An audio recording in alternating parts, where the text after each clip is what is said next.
कुंडलिनी जागृतीच्या विभिन्न साधना. कुंडलिनी जागृती म्हणजे आपल्या पिंडात बाहेरून काही नवीन संचरते असे नसून आपल्याच शरीरातील पेशीपेशीतून वर्तणाऱ्या गुणाणूंची रचना पुन्हा उत्क्रांत दशेकरिता नवीनतम होऊन त्याद्वारे आपल्यात दिव्य उत्क्रांत गुणांची व मेंदूतील सर्व केंद्रे विकसित झाल्याने उच्च बुद्धीची जागृती आपल्यात होत असते. अनुत्क्रांत आचारविचारांमुळे पिंडातील असली उच्च उत्क्रांत गुणरचना पुन्हा अपक्रांत होऊन मानव खालच्या स्तरावर पुन्हा येऊ शकतो. म्हणून सत्समागम, सत्प्रयास आणि तोही शास्त्रसंमत पद्धतीने करणे हा सर्व साधनेचा गाभा होय. ध्यान व सद्विचार ही एकच साधना कुंडलिनी जागृतीसाठी पुरेशी आहे. पिंडे पिंडे मतिर्भिन्ना या वचनानुसार प्रत्येकाच्या पिंडरचनेनुसार त्याची साधनासुद्धा विभिन्न असू शकते. परंतु प्रत्येक साधनेचा परिणाम म्हणजे जुन्या अपक्रांत गुणाणूंची पूर्वरचना बदलून त्या स्थानी उत्क्रांत गुणांना धरून गुणसंस्कार पिंडातील गुणाणूंची पुनर्रचना होऊ देणे हेच कुंडलिनी जागृतीचे रहस्य होय. व्यक्ती पिंडधर्मानुसार मार्ग विभिन्न राहू शकतील, परंतु संस्कार केंद्रात बसणाऱ्या गुणाणूंची उत्क्रांत पुनर्रचना म्हणजे कुंडलिनी जागृती होय. या गुणाणूंच्या सापेक्ष रचनेप्रमाणे व्यक्तीत गुण उत्पन्न होत असतात. ती सापेक्ष रचना बदलून तशी स्थिर ठेवता आल्यास साधकात विभिन्न गुण उत्पन्न होत असतात असे आता सिद्ध झाले आहे. मानवाचे विभिन्न स्वभावगुण त्याच्या कुंडल रचनेतील विभिन्न सापेक्ष गुणाणूंची रचना होय. बाहेरच्या प्राप्त संस्कारांमुळे ही गुणाणू रचना अत्यंत धीम्या गतीने बदलत असते आणि त्यामुळे लक्षावधी कालानंतर जुन्या योनीतील नवीन योनी क्रमागत तयार होत असते. प्रकृतीतील असले विवर्तन अतिशय मंद गतीने होत असल्यामुळे त्यास बराच काल जातो. योग साधनेद्वारे हा कालावधी एकाच जन्माच्या कालावधीत लघु करता येतो. कुंडलिनी जागृती असलीच उत्क्रांतीची लघु संधारणा होय. नवजन्म घेणारे बालक साधारणतः आपल्याच मातापित्यांचे गुण आपल्यात धारण करीत असते. हे गुण त्या बालकात त्याच्या पित्याच्या गुणसूत्राद्वारे आणि विशेषतः संस्कार केंद्राद्वारे म्हणजे जीन्सद्वारे प्राप्त होत असतात. ही गुणसूत्र रचना अथवा संस्कार केंद्र रचना नवपिढीत जवळपास तशीच असते. नवजातावर जे बाह्य संस्कार होतात ते अति मंद गतीने धारण केले जातात. त्यामुळे नवयोनी निर्माण होण्यात बराच म्हणजे लक्षावधी अथवा कोटी कोटी वर्षाचा सुद्धा कालावधी लागू शकतो. नवयोनींची गती इतकी विलक्षण मंद असते. पृथ्वीवर दिसणाऱ्या विभिन्न योनी म्हणजे अगणित कालातून शरीराची होणारी स्थित्यंतरे होत. ही स्थित्यंतरे जवळपास स्थायी स्वरूपाची असल्याने उत्क्रांतीचे धोरण कालाला धरून त्याप्रमाणे वागल्यास पूर्ण प्रगती करणाऱ्यास अगणित काल थांबावे लागेल. परंतु प्रचंड उत्क्रांतीच्या कालौघात मानवाचे एक जीवन अतिशय लघु असल्याने याची देही याची डोळा संपूर्ण उत्क्रांती मानवाला पाहता येणार नाही. या घोर निराशेतून वाचवण्याकरता मानवाच्या सहाय्याकरिता कुंडलिनी जागृतीचे शास्त्र निर्माण झाले आहे. ते शास्त्र मूळचे भारतीय आहे, पण त्यात आता रस घेतला आहे पाश्चिमात्य लोकांनी. ते प्रयत्न करून त्यात प्रयोग करीत आहेत. त्यावर पाश्चिमात्य विद्वानांनी अनेक विशाल ग्रंथ लिहिले आहेत, परंतु सत्य माहीत नसल्यामुळे त्यांचा ग्रंथ आणि त्याचा प्रपंच व्यर्थ झाल्यासारखा वाटतो. कुंडलिनीचे स्वरूपच त्यांना माहीत नसल्यामुळे त्याच्या जागृतीबद्दलची कल्पनाही तितकीच व्यर्थ झाली आहे. या अनागोंदींचा लाभ घेऊन भारतात काही महात्मे, भगवान, योगी व माताजी उत्पन्न झाले आहेत. त्यांचा उद्योग एकच की लोकांकडून धन उकळून व त्यासोबत मोठेपणाचा खोटा प्रचार करून कीर्तीचाही लाभ मिळवायचा. कथित शक्तिपात करून ते कुंडलिनी जागृत करतात असा त्यांचा अशास्त्रीय प्रचार असतो. भाबडे लोक त्यांच्या भूलथापांना बळी पडून आयुष्य व्यर्थ घालवतात आणि आपली कुंडलिनी जागृत झाली असे या व्यर्थ भ्रमात वावरत असतात. असे होत नसते. ज्याची कुंडलिनी त्याला स्वप्रयत्नाने जागृत करावी लागते. गुरु केवळ एक लहानसा झटका देऊन साधकाच्या पूर्वतयारीला व्यवस्थिती आणत असतो. गुरु कुंडलिनी जागृत करीत नसतो. स्वप्रयत्न हाच योग्य मार्ग आहे. भगवद्गीता स्पष्टच म्हणते, उद्धरेदात्मना आत्मानं नात्मानं अवसादयेत. श्लोक 5 अध्याय 6. शक्तिपाताने कुंडलिनी जागृत करणाऱ्यांना भगवद्गीता खालील श्लोकाद्वारे स्पष्ट सांगते. श्रेयान स्वधर्मो विगुणाः परधर्मात् स्वनुष्ठितात् स्वधर्मे निधनं श्रेयः परधर्मो भयावहा. श्लोक 35 अध्याय 3. श्रेयान स्वधर्मो विगुणाः परधर्मात् स्वनुष्ठितात् स्वभावनियतं कर्मं कुर्वन्नाप्नोति किल्बिषम्. श्लोक 47 अध्याय 18. अध्याय 6 मधील श्लोक 5 याचा आशय स्पष्ट आहे. स्वतःचा उद्धार स्वतःच्या प्रयत्नानेच करायचा असतो. दुसरा किंचित सहाय्य करेल, उद्धार नव्हे. डोक्यावर हात ठेवून अथवा पत्राद्वारे कुंडलिनी जागृत करण्याचा प्रयत्न अशास्त्रीय व भ्रामक आहे. केवळ भावना विवशतेमुळे कुंडलिनी जागृत झाल्यासारखी वाटेल, पण खऱ्या अर्थाने ती जागृत होणारच नाही. भावनेचा आवेग ओसरल्यानंतर त्या व्यक्तीला व्यथा विकार उत्पन्न होऊन प्रसंगी त्या व्यक्तीचे अधःपतनसुद्धा होऊ शकते. रामकृष्ण परमहंसांच्या चरित्रात याची अनेक उदाहरणे दिली आहेत. एक मुलगा कुंडलिनी जागृत होत असताना भावना अतिरेकाने प्रत्येकाच्या पायाची धुली आपल्या माथ्याला लावायचा. त्याची ती अवस्था पाहून रामकृष्णांनी त्याला सांभाळण्यास संबंधित लोकांना सांगितले. अन्यथा तो मुलगा अधःपतित होईल असे स्पष्ट बजावले आणि झाले तसेच. काही दिवसानंतर तो मुलगा सर्व दुर्गुणांनी संपन्न असा झाला. उसने अवसान असे किती काळ टिकणार? कुंडलिनी जागृत करून घेतलेल्या अनेकांचे असे झालेले लेखकाने पाहिले आहे. असली भंपक माणसे निरंकाराऐवजी अहंकारानेच भरलेली दिसतात. काहींना अतिशय त्रास सहन करावा लागतो आणि तो त्रास दूर करणे कुंडलिनी जागृत करण्याचे नाटक करणाऱ्याच्या क्षमतेच्या बाहेरचे असते. असली प्रकरणे लेखकाने हाताळली आहेत. धर्म म्हणजे काय? श्रेयान स्वधर्मो विगुणाः परधर्मात् स्वनुष्ठितात् स्वधर्मे निधनं श्रेयः परधर्मो भयावहा. श्लोक 35 अध्याय 3. श्रेयान स्वधर्मो विगुणाः परधर्मात् स्वनुष्ठितात् स्वभावनियतं कर्मं कुर्वन्नाप्नोति किल्बिषम्. श्लोक 47 अध्याय 18. वरील श्लोकात उपयोगित केलेला धर्म शब्दाचा आशय धर्मपंथ, संप्रदाय अथवा मजहब नव्हे. गीता लिहिली गेली त्यावेळेस जगात कोणताच धर्म नव्हता. एक वैदिक परंपराच सर्वत्र विद्यमान होती. ख्रिश्चन, मुसलमान आदी धर्मपंथ नंतर निघाले. त्यामुळे धर्म या शब्दाची व्याख्या निराळीच असली पाहिजे आणि ती म्हणजे पिंडधर्म अथवा पिंडरचना होय. याच पिंडधर्माला अथवा पिंडरचनेला गुणाणुरचना असे म्हणतात. गीता स्पष्टच सांगते की दुसऱ्याची गुणाणुरचना किंवा धर्म कितीही उच्च वाटला आणि स्वतःचा पिंडधर्म कितीही निम्न वाटला तरी तसल्या उच्च वाटणाऱ्या धर्माचा प्रवाह परिणाम स्वतःच्या पिंडावर करून घेतल्यास साधकास अतिशय त्रास होऊन त्याची अवस्था भयावह होऊन तो कुठलाच राहत नाही. असल्या बळजबरी शक्तिपाताने साधकाला अतिशय त्रास व अधःपतन सहन करावे लागते. स्वामी विवेकानंदांनी आपल्याच एका मित्रास ते ध्यानावस्थेत असताना त्यांना स्पर्श करायला सांगितला. नंतर तो मित्र एका मंदिरात हातपाय व मान वाकडी करून बसला होता. त्याचा धर्म कमी प्रकारचा असल्यामुळे उच्च धारणायुक्त विवेकानंदांच्या त्या उच्च धर्माचा त्याच्या पिंडावर विपरीत परिणाम झाला. असे बलात् धर्मपरिवर्तन करू नये असे गीतावरील श्लोकाद्वारे स्पष्ट सांगते. असे असता गीतेतील श्लोकांचा खोटाच आशय घेऊन शक्तिपाताने कुंडलिनी जागृत करण्याचे अशास्त्रीय व अवांछनीय प्रयोग सध्या चालले आहेत. असला अधर्माचार आता थांबविला पाहिजे. अन्यथा अध्यात्माच्या नावावर पाखंडाचार व बुवाबाजी माजल्याशिवाय राहणार नाही. असल्या पाखंड्यांची कुंडलिनी जागृत झाली की काय असा प्रश्न उपस्थित होऊ शकतो. पुन्हा सांगायचे म्हणजे कुंडलिनी जागृतीकरिता ध्यान हे उत्तम साधन आहे. परंतु काही योगासने, प्राणायाम प्रक्रिया व गहन एकाग्र अवस्थेत जाऊन तप करणे, देहभान विसरून नामजप करणे यासारख्या साधनांनी कुंडलिनी जागृत होऊ शकते. एकाग्र चित्त करणे हाच त्यामागील मुख्य हेतू आहे. आपले शरीर हवे तेवढे शुद्ध नसते. त्यातील योगनाड्या निरुद्ध झालेल्या असतात. त्या शुद्ध आणि मुक्त करण्याकरिता काही योगासनांची आवश्यकता असते. योगासने वैदिक परंपरेत प्रत्येक शब्द बुद्धी पुरस्सर वापरला जातो. त्यामागे एक बृहत शास्त्र असते.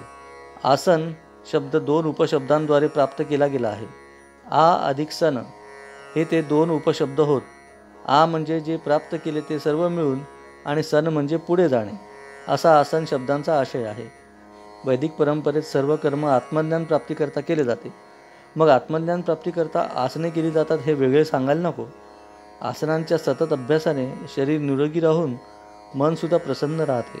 मन प्रसन्न झाल्यास बुद्धी संतुलित राहून चित्त शुद्ध अवस्थेत राहते. चित्ताची शुद्ध अवस्था म्हणजेच ज्ञान होय. अशा रीतीने आसनांची धाव आत्मज्ञानाकडे असते हे यावरून दिसून येईल. सा विद्या या विमुक्तये अशी विद्येची परिभाषा आहे. ज्यामुळे मुक्ती मिळेल ती विद्या होय. आसने असल्या मुक्तीकरताच असल्यामुळे त्याचे नाव वैदिक ऋषीमुनींनी आसन असे ठेवले आहे. आसने अनेक प्रकारची आहेत. त्यापैकी कुंडलिनी जागृतीकरता काही आसने उपयोगाची आहेत. पद्मासन.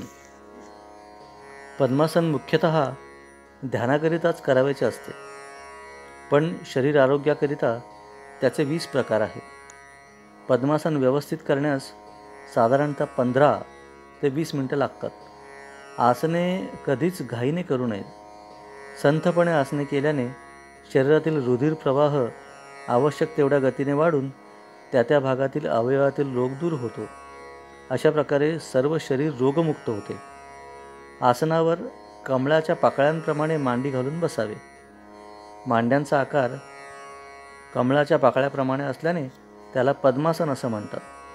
प्रथम उजवा पाय डाव्या मांडीवर व नंतर डावा पाय उजव्या मांडीवर घ्यावा. हे सततच्या अभ्यासाने साधेल. पाठीचा कणा सरळ ठेवावा. डाव्या तळहातावर उजवा हात ठेवून दोन्ही हात पायावर पुढ्यात ठेवावे. मान ताठ असून डोळे बंद अथवा दृष्टी नासाग्री असावी. श्वास मंद चालू द्यावा. या आसनावर ध्यान करावे, म्हणजे मूलाधारातील कुंडल अवस्थेवर ताण पडून कुंडलिनी जागृत होऊ शकते. ध्यान लागल्यावर तर ती जागृत होतेच. सुप्त पद्मासन. पद्मासनावर तसेच बसून दोन्ही हात समोर सरकवित न्यावे. कपाळ जमिनीला लावावे. हात डोळ्यापुढे आणखी सरकवून तळहात जमिनीवर पसरावे. श्वास मंद चालू द्यावा. असल्या शांत अवस्थेत अधिक काळ राहिल्याने ध्यान लवकर जमू शकते. योग मुद्रा. पद्मासनावर बसून दोन्ही हातांनी दोन्ही पायांचे अंगठे धरावे व कपाळ हळूच समोर जमिनीला लावावे. श्वास मंद चालू द्यावा. असा अभ्यास अधिक केल्याने आपोआप ध्यान लागून कुंडलिनी जागृत होऊ शकते. ही मुद्रा असल्याने तशी चित्ताची अवस्था झाल्यावर अशी मुद्रा आपोआप होत असते.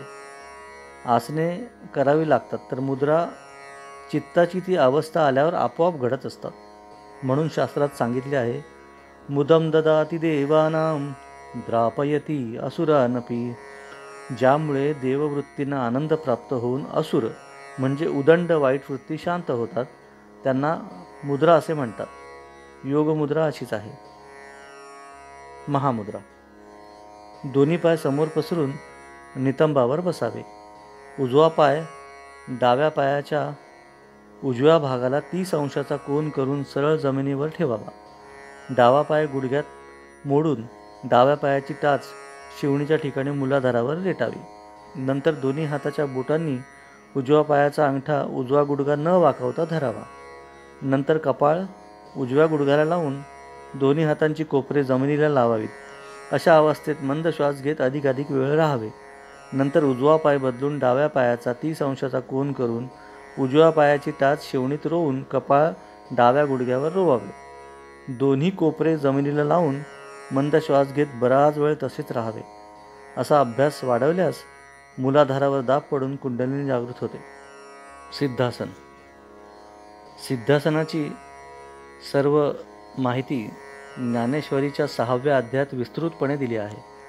ती साधकांनी अवश्य वाचावी. उजव्या पायाच्या बाहेरील घोटा जमिनीवर ठेवून घोट्याच्या वरच्या भागाला मूलाधार रेटून सर्व शरीर त्या एका बिंदूवर तोलावे. डाव्या पायाची टाच नाभीवर रेटावी. दोन्ही मांड्या वर उचलून घोट्यावर सर्व शरीर तोलावे. पाठीचा कणा सरळ व खांदे वर असावेत. दोन्ही तळहात एकावर एक ठेवून पुढ्यात ठेवावे. खांदे वर उचलून मूलबंध साधावा. पोट कपाटीला घालून श्वास बंद ठेवावा व नाभीवर ताण द्यावा. याला उड्डीयान बंद असे म्हणतात. हनुवटी कंठावर रेटून श्वास आत कोंडून जालंधर बंद साधावा. अशा रीतीने तिन्ही बंद साधून श्वास निरोध करून अधिकाधिक काळ अशा अवस्थेत राहावे. जीव गुदमरून कुंडलिनी जागृत होईल. हे आसन अतिशय कठीण व धोकादायक आहे. ते उत्तम साधल्यास कुंडलिनी अवश्य जागृत होईल, पण न साधल्यास त्याचा शरीर व मनावर विपरीत परिणाम होऊन साधकाची तंतू संस्था बिघडून आयुष्यभर त्याचा विपरीत परिणाम भोगावा लागेल. म्हणून हे सिद्धासन सुयोग्य गुरूंच्या मार्गदर्शनाखाली करावे अथवा करूच नये. अष्टसिद्धी प्राप्ती. सिद्धासनाद्वारे कुंडलिनी जागृत झाल्यास साधकाला आपोआप अष्टसिद्धी प्राप्त होत असतात. त्या अशा: आणिमा म्हणजे अणुप्रमाणे अतिसूक्ष्म होणे. गरिमा म्हणजे पृथ्वीच्या वजना इतके स्वशरीराचे वजन करणे. लाघिमा म्हणजे शरीराचा आकार व वजन अति लघु करणे. प्रकाया म्हणजे शरीराचा आकार भयंकर वाढवणे. परकाया प्रवेश म्हणजे दुसऱ्याच्या शरीरात प्रवेश करून राहणे. आकाशगमन म्हणजे अवकाशातून स्वैरगमन करणे. दूरदर्शन म्हणजे अतिदूरचे दिसणे. दूरश्रवण म्हणजे अतिदूरचे ऐकू येणे. आपल्या मेंदूमध्ये अशी काही केंद्रे आहेत की जी जागृत झाल्यावर वरील प्रकारच्या अष्टसिद्धींचे अनुभव येतात. परंतु साधकाच्या शरीराची तशी अवस्था मात्र होत नसते. साधकाला आपले शरीर अणूपेक्षाही लघु आणि पृथ्वीपेक्षाही भारी वाटू शकेल, पण शरीराचा आकार किंवा वजन मात्र तेवढंच राहील. साधकाला अवकाशगमनाचा मानसिक अनुभव येईल, परंतु शरीर मात्र जमिनीवरच राहील.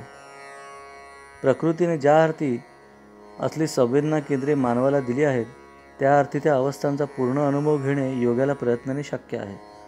सूक्ष्म वास घेण्याचे ज्ञानकेंद्र कुत्र्यांमध्ये अधिक तीव्र असल्याने त्याचा उपयोग करून कुत्र्यांद्वारे आश्चर्यकारक कामं केली जातात. तद्वत सतत प्रयत्न केल्यास अष्टसिद्धी शक्य आहेत. आपल्या शरीरातील सर्व स्नायू आपल्या ताब्यात नसतात, परंतु प्रयत्नाने स्नायू संयमी आपल्या शरीरातील कोणतेही स्नायू लीलया हलवू शकतो. ही झाली स्वतःच्या शरीरावरील नियंत्रणाची गोष्ट. शिथिलासनावर विजय मिळवता आल्यास तसल्या साधकाच्या शरीराचा एक भागसुद्धा उचलणे इतरांना अशक्य होऊन जाते, असा प्रत्यक्ष अनुभव आहे. कारण त्या शरीरावर पृथ्वीच्या कर्षण शक्तीचा परिणाम होऊन ते शरीर भयंकर जड पडते. यावरून पलीकडील सिद्धीसुद्धा सिद्ध होऊ शकतील. स्वतःच्या शरीरातून बाहेर पडून इतरांच्या शरीरात प्रवेश करण्याचा अनुभव लेखकाला एका काळी आला होता. दूरदर्शन, दूरश्रवणाचा अनुभव तर अनेक श्रेष्ठ साधकांना नित्य येत असतो. त्यामुळे अष्टसिद्धी एक थोतांड आहे असे मानण्याचे कारण नाही. आवश्यक त्या साधना न करता व त्याचा अनुभव न घेता त्यांना थोतांड म्हणून फेटाळणे हे बुद्धिमत्तेचे लक्षण नव्हे. या बाबतीत पाश्चिमात्य लोकांची वृत्ती प्रशंसनीय असते. ते प्रयोगांती मत ठरवितात, टिंगल करीत नसतात. खर्ज साधना. आपल्या शरीरात 7 योगचक्रे असतात. त्यांना सिद्ध करण्याची साधना म्हणजे षटचक्र भेदन होय हे आपण पाहिलेच आहे. षटचक्र भेदन केल्यावर मूलाधारात चित्त एकाग्र करून सर्वात खालच्या श्रुतीचा स्वर अगदी खालच्या आवाजात एकसारखा म्हणावा. तो म्हणत असताना त्यातूनच त्याचा वादी संवादी स्वर, गंधार व पंचम आपोआप ऐकू येतात. त्याकरिता मात्र चित्त विलक्षण एकाग्र करावे लागते. अशी खर्च साधना हळूहळू अर्धा तासपर्यंत वाढवल्यास साधकाची कुंडलिनी आपोआप जागृत होईल, असा लेखकांसह इतर श्रेष्ठ गायकांचाही अनुभव आहे. अंगाचा दाह होणे यासारखे अनुभव खर्च साधना करताना येतात. खर्च साधना केल्यावर गायकाचा आवाज 3.5 सप्तके सहज लीलया फिरू शकतो. कसलीही कठीण तान, फिरकत, मुरकत, मिंड इत्यादी गायकाच्या कठीण प्रकार साधक लीलया करू शकतो. खर्ज साधना केल्यावर गायन देवता भगवान शिवाचे दर्शन हिमाच्छादित वातावरणासह होऊ शकते. आपतत्वाचे स्वामी भगवान शिव असल्यामुळे त्यांच्या अवस्थेद्वारे अष्टसिद्धी प्राप्त होऊ शकतात. लेखक स्वतः विज्ञानाचा विद्यार्थी आहे. पाखंडावर त्याचा मुळीच विश्वास नाही. असं असताही लेखक ही सत्य लिहितो आहे. प्रयोग करून पाहावा. वैदिक परंपरेत गायनाला गानयोग असे म्हटले आहे. त्या काळात प्रत्येक गायक गानयोगी असे. त्यामुळे गायनाद्वारे ते अनेक चमत्कार करून दाखवित असत. आता त्या केवळ कथाच राहिल्या आहेत. याची कारणे 2 आहेत. एक तर सध्याचे गायक अतिशय व्यसनी व चरित्रहीन झाले असून ते मद्यमांसाच्या अधीन झाले आहेत. असल्या हिंद परंपरेची सुरुवात तानसेनापासून झाली आहे. तानसेन आपली योग परंपरा सोडून मुसलमान झाला व मध्यमास ग्रहण करून राज्यकर्त्यांना खुश करू लागला. त्याचे पाहून इतर गानयोगीही तसेच वागू लागले. आजच्या गायकांची मुसलमान घराणी असल्यास पतित परंपरेची लेकरे होत. योगी मध्यमांस मैथुनापासून अलिप्त असतो. असले लोक तानबाजी करतील, पण ते खरे गानयोगी नसल्यामुळे अष्टसिद्धींचा त्यांना सुतराम अनुभव नसतो. सत्य ते स्पष्टपणे सांगितलेच पाहिजे. षटचक्र भेदन. आपल्या शरीरात एकूण 7 योगचक्रे आहेत. प्रथम योगचक्र म्हणजे गुदद्वाराच्या वर शिवणीच्या स्थानी असलेले मूलाधार चक्र होय. दुसरे योगचक्र नाभी होय. तिसरे योगचक्र हृदय म्हणजे छातीचा मध्यभाग होय. चौथे योगचक्र कंठ. पाचवे योगचक्र तालू म्हणजे पडजिभेच्या वर. सहावे योगचक्र भ्रूमध्य आणि सातवे योगचक्र म्हणजे सहस्रार होय. लहान मूल जन्माला आल्यावर जेथे हाड नसून टाळूच असते त्याला सहस्रार चक्र असे म्हणतात. आपल्या मनाला एका चक्रावर स्थिर करून 6 योगचक्रांचे भेदन म्हणजे ओलांडून 7व्या सहस्रार चक्रावर चित्त स्थिर करणे याला षटचक्र भेदन असे म्हणतात. मन सहसा एकाग्र होत नसते, म्हणून ओमचा नाद करून त्या नादाच्या अनुसंधानात मन एका चक्रावर स्थिर करावे. त्याकरता प्रथम फुफ्फुसात खूप श्वास ओढून घ्यावा. मुखाने धीर गंभीर असा ओमचा नाद करावा. त्या नादाच्या अनुसंधानात चित्त एकेका चक्रावर एकाच श्वासातून स्थिर करावे. मनाला नादाचे आकर्षण असल्यामुळे त्या चक्रावर चित्त एकाग्र होऊन जाते. नंतर पुन्हा श्वास घेऊन ओमचा ध्वनी करून दुसऱ्या चक्रावर संपूर्ण श्वास संपेपर्यंत नादानुसंधाने चित्त एकाग्र करावे. श्वास संपल्यावर पुन्हा खूप श्वास घेऊन ओमच्या नादानुसंधानात नंतरच्या चक्रावर चित्त एकाग्र करावे. एका श्वासात एकच चक्र करावे. अशा तऱ्हेने एकामागे एक चक्र घेऊन सहस्त्रार्थ स्थिर करावे. असा अभ्यास सतत केल्यास सारी योगचक्रे शुद्ध व बलवान बनून योगी सिद्धपुरुष होतो. कुंडलिनी आपोआप जागृत होऊन योगचक्रातील दिव्य लोक व अनुभूती तो प्राप्त करीत असतो. कुंडलिनी जागृती एक मध्य अवस्था आहे. ती प्राप्त झाल्यावरच पलीकडील दिव्य जगतात योगाचा प्रवेश होऊ शकतो. साधक सर्व गुण संपन्न होऊन परमयोगी बनतो. नामजपाचाही इतकाच अधिकार आहे, परंतु नामजप करताना माळ मोजू नये. नामाचा ध्वनी सतत जागृत ठेवून या नादानुसंधानात चित्त परमेश्वरी अवस्थेत तल्लीन करावे. षटचक्र भेदन आपोआप होऊन समाधी लागेल. प्राणायाम. आपल्या शरीरात सर्वत्र प्राणशक्ती भरून आहे. तीच प्राणशक्ती सर्व विश्वात भरून आहे. आपल्या शरीरांतर्गत प्राणशक्तीवर नियंत्रण आणल्यास त्याद्वारे विश्वावर नियंत्रण आणता येते, असे आपल्या ऋषीमुनींच्या ध्यानात आले. स्वतःतील प्राणशक्तीवर नियंत्रण आणण्याकरिता त्यांनी आपल्या शरीरातील फुफ्फुसांवर नियंत्रण आणण्याचे ठरविले. फुफ्फुसातील स्नायू ऐच्छिक आणि अनैच्छिकही आहेत. त्यांची अनैच्छिक शक्ती ऐच्छिक करता आल्यास प्राणशक्तीवर संयम करता येतो असे त्यांच्या लक्षात आले. प्राणावर संयम आणून त्याची शक्ती पूर्वीपेक्षा अधिक वाढवणे यालाच प्राणांचा आयाम अथवा प्राणायाम असे म्हणतात. प्राणायाम शब्दात एवढा विशाल आशय आहे, त्यामुळे प्राणायामाचे भाषांतर प्राणायामच होईल. प्राणायाम साधारणतः 12 प्रकारचे आहेत. त्यापैकी कुंडलिनी जागृतीच्या दृष्टीने खालील प्राणायाम पाहू. परंतु प्राणायाम करण्यापूर्वी सुयोग्य गुरुचे मार्गदर्शनाखालीच ते करावे, अथवा काही प्राणायामात लाभाऐवजी हानी होणे संभवते. पहिला प्राणायाम दीर्घ श्वसन. पद्मासनात बसून व मेरुपृष्ठ सरळ ठेवून दोन्ही नाकपुडीने दीर्घपणे हळूहळू श्वास घ्यायचा व कुंभक न करता, म्हणजे आतमध्ये न थांबवता हळूहळू सोडावा. असा प्राणायाम हळूहळू वाढवावा. त्यामुळे चित्त शांत व एकाग्र होऊन ध्यान लागू शकते. कुंडलिनी जागृत होऊ शकते. उज्जाई.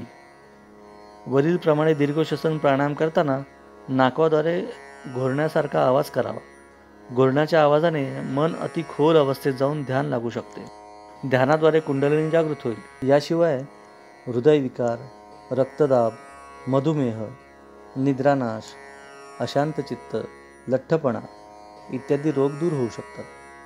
रोगविरहित शरीर असल्याशिवाय कुंडलिनी जागृती होऊच शकत नाही. आहार व निद्रा कमी होते. तिसरा प्राणायाम भ्रामरी. पद्मासनावर बसून प्रथम नाकाने खूप श्वास आत घ्यावा. नंतर नाकाद्वारेच भ्रमरासारखा आंदोलनात्मक दीर्घ आवाज करून त्यात मन एकाग्र होऊ द्यावे. वरीलप्रमाणे मन एकाग्र झाल्यावर शरीरातील सर्व रोग नष्ट होऊन साधकाची कुंडलिनी आपोआप जागृत होत असते. हृदयविकाराकरिता हा प्राणायाम श्रेष्ठ आहे. चौथा प्राणायाम षण्मुखी. आपल्या मुखात आणखी 6 मुखे म्हणजे द्वारे आहेत. एक तोंड, दुसरे नाक, तिसरे चौथे दोन्ही डोळे, 5वे 6वे म्हणजे दोन्ही कान होत. दोन्ही शेवटची बोटे तोंडावर ठेवून मुख बंद करावे. मध्यमा नाकाच्या पुड्यांवर, तर्जनी डोळ्यावर आणि अंगठे कानात घालून 6 मुखे बंद करावी. तत्पूर्वी नाकाने खूप श्वास घेऊन तो आत कोंडावा. नंतर डोळ्यावरील तर्जनी डोळ्यांवर थोड्या दाबून डोळ्यात अनेक दिव्य प्रकाश व आकृत्या पाहाव्या. त्यात मन गुंग होऊन जाते. श्वास आत कोंडताना त्रास होत असल्यास श्वास हळूहळू नाकपुड्यांनी बाहेर सोडावा. पुन्हा श्वास आत कोंडून कानावरील अंगठे आत दाबावे. कानात अनेक नाद ऐकायला येतात. त्यापैकी एक नाद ऐकावा. चित्त एकाग्र होते. अशाच तऱ्हेने श्वास घेऊन पुन्हा आत कोंडून नाकावर, जिव्हाग्रावर, जिव्हामूलावर, कंठावर चित्त एकाग्र करावे.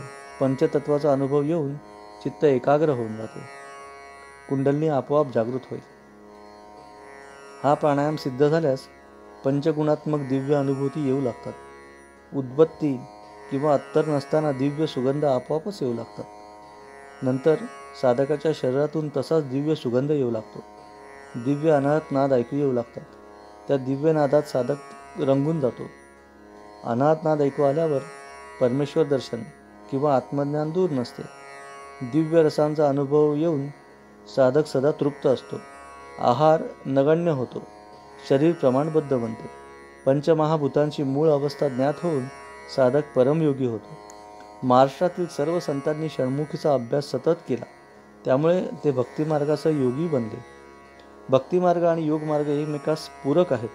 निरक्षर अशा जनाबाईंनी सहज सुलभ पण साहित्यिक भाषेत षण्मुखी प्राणायामाचे सुंदर वर्णन केले आहे.